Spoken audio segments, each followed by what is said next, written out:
and never followed comprehensively. Because you see, how is it? Just ask yourself a very basic question.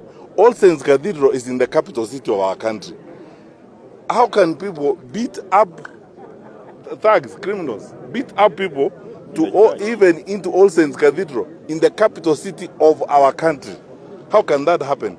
I don't understand whether our leaders have a sense of shame. No, it is very humiliating for our country to see those kinds of things we are seeing.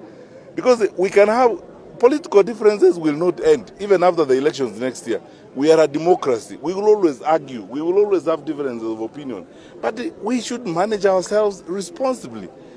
That is not the way to manage a country. Now we are scaring investors. We are scaring people who like to put resources in our country.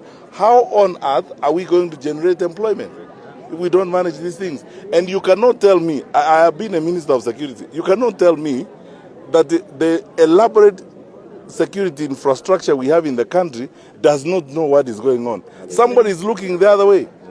And that nonsense is going on around. So what Kenya needs, and I keep going back to this, and as Kenyans we go to elections next year, what this country needs is decisive courage to clean up this mess so that our country goes back to what it's supposed to be.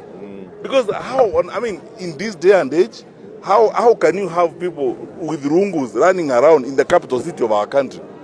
And how do you hope to attract investors and people to come and put resources in your country, visitors, and so on? And what crime have they done? Just to discuss a bill, which is before Parliament, that is going to their elected representatives. I mean, even if you have serious problems with comprehension, don't you see we have a problem? And that's why we are saying that I want us to go over these things very slowly. Our leaders need to understand they're getting us to a point where we don't want to go to, and no Kenyan wants to go there. And there is no amount of political difference that will justify that kind of behavior. I mean, so what? You will have your own view, I'll have my own view, we are in different parties, and you are Kenyan, and you have a right to disagree. So these are the issues that we have, and this insecurity has to be addressed. If it's not addressed, I've said this before, and mark my words, most of these leaders here, Aonya and the others, are experienced politicians. The countries that have gone down, the dogs have started like this.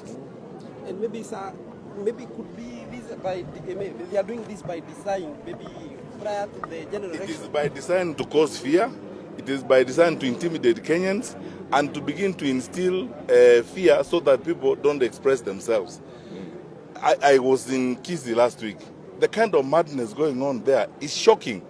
Elected leaders, an elected leader like an MCA, elected, is attacked by thugs in broad daylight. 7 days later, when I went to see him in Osto, the county police commander had not been there. 7 days later, and all that is happening at the county headquarters.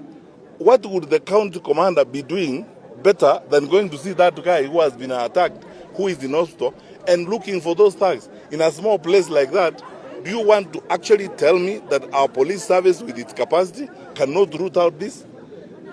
Ask me, I was the minister before. This is nothing. I mean, we have a very elaborate security infrastructure in the country, from Yumbakumi, assistant chiefs, all the way